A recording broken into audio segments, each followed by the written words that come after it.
Hi, welcome to English 3-4 Honors with me, Mrs. Leah Clark. Let's take a look at what you should expect from your student in this course this semester. So today we'll talk about the course content, the gradebook weights, norms, procedures, rules, values, all of that really important information that helps your student be successful in this class, and then this special year that we have together. So what is our focus? We are a critical and analytical thinking and writing class.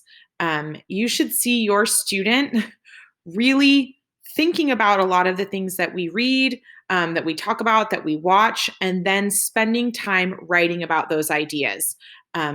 We are going to focus on grammar. I use a program that's called Mechanics Instruction That Sticks.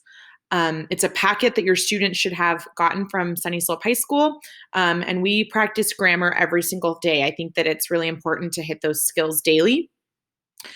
Vocabulary, we have 100 vocabulary words. The kids are responsible for words along with their synonyms and antonyms. You should see your student completing vocabulary cards every week and then taking pictures of them and submitting them to Canvas so I can see them in order for them to be able to study those cards regularly. And they'll also need them next year when they move on to AP Language and Composition. The AP Junior AP English teacher does expect the kids to remember and use the words that we learned this year in our English class. So those cards come in handy. Reading, you should see your student reading every single day.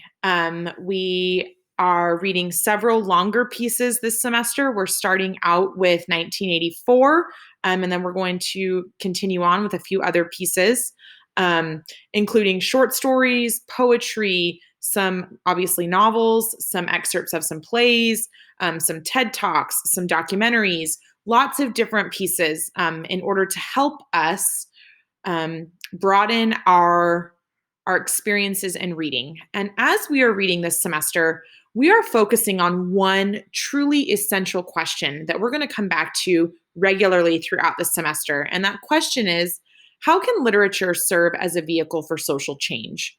And hopefully by the end of this semester, your student will be able to answer that question with confidence, looking at evaluating, using all of the pieces that we have read this year to hopefully come to a conclusion of how all of these pieces that we read help us move forward in order to create a better society for everyone using what we learn from literature.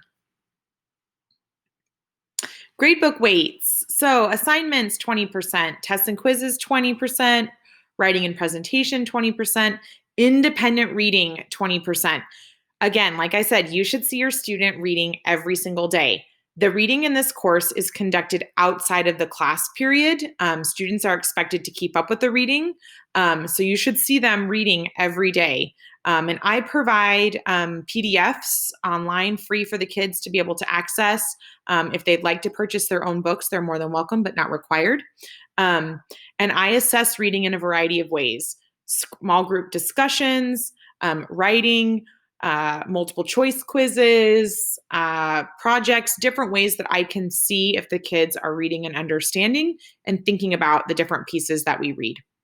Summer reading, which your students already submitted, this quarter will be 10% of their grade. Next semester, 10% of their grade, or next quarter, will come, 10% of their grade will come from the district assessment, the project-based assessment, which is an argumentative essay that the kids will write next quarter. And then the final exam, 10%.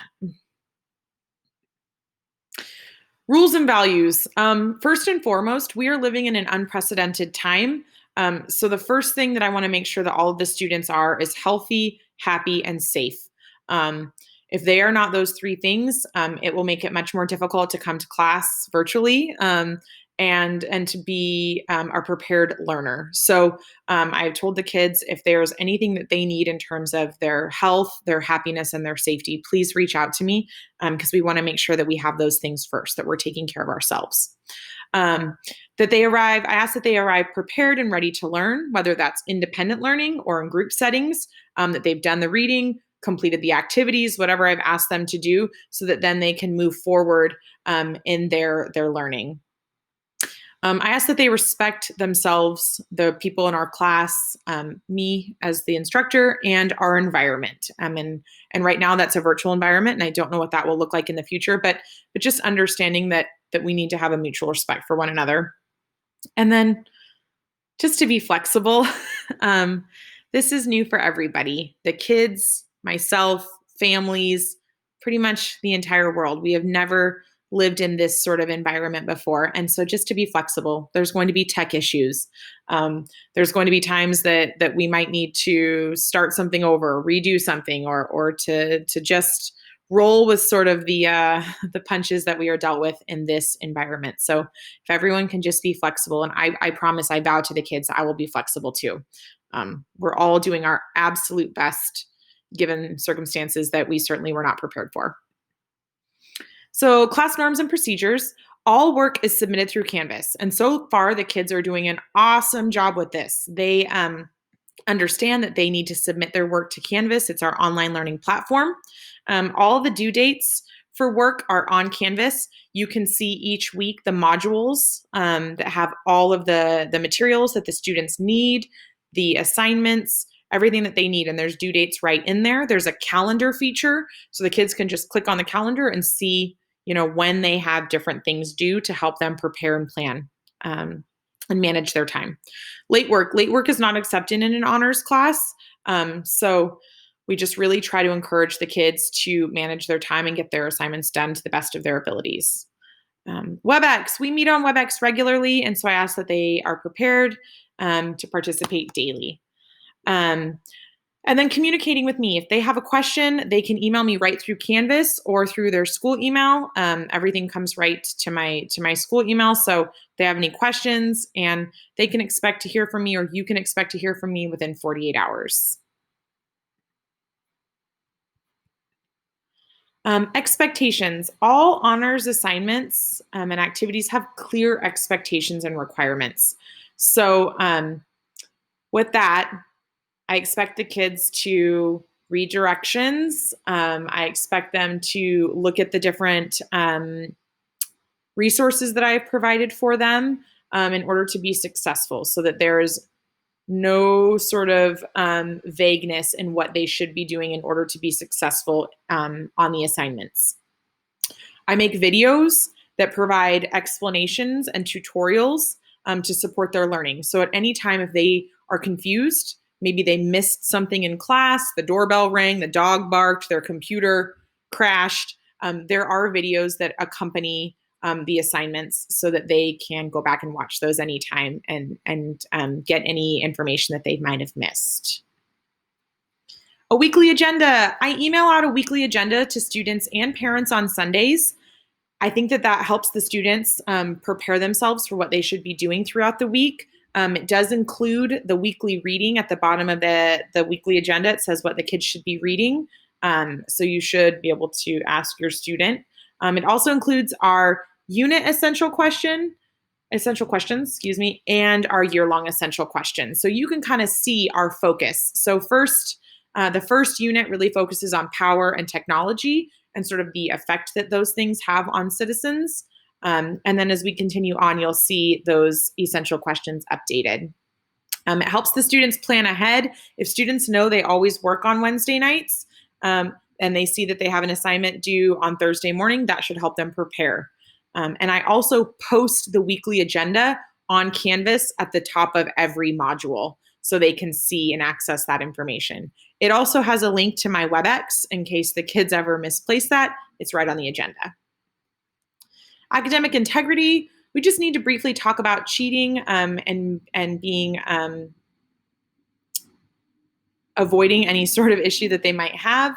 So we'll just take a look at that. I run all major assignments through turnitin.com. That's something that happens simultaneously on Canvas, so the kids don't even need to worry about uploading something to Turnitin because Canvas has the ability to do that for me. But it does provide me with information in terms of where the kids have found their information and making sure that they are not plagiarizing their work. And this just gives you a brief overview of what we consider cheating or plagiarizing. And all of these infractions will result in automatic 0 on the assignment for the student who has either cheated or helped another student cheat or plagiarize. Parent View, if you don't have a Parent View account, I highly recommend that you get one. And this slide just provides you with information of how to get one if you don't have one. You can contact Nicole Calandra via email or phone, and there's the directions. And that will help you see what's happening in the gradebook. It's really important that students understand and parents understand that Canvas is a resource. It's the learning platform. It's the place that I put all of our assignments. Student View, Parent View is their current grade. There is a gradebook feature in Canvas, but that is not a current snapshot of a student's performance in this class. Student View, Parent View is where I'm going to direct students to see where their grades are. Contacting me, if you need to email me, my email is right there. I will get back to you within 48 hours. I do host office hours Tuesdays and Thursdays from 2:05 to 2:35 p.m. on my WebEx. Any student is invited to come in and get any help that they need. If they need to make up a test, a quiz, they just have a question, we need to chat about something, I will be on my WebEx from 2:05 to 2:35 Tuesdays and Thursdays. And then one special note, this is a year that none of us could have imagined. 2020, 2021. And I just want everyone to know that I truly believe that every student absolutely can and will be successful in this course. They can do this. I know that they can. I can do this. I love teaching. This is my 8th year of teaching, my 5th year at Sunny Slope High School. I recently became nationally board certified.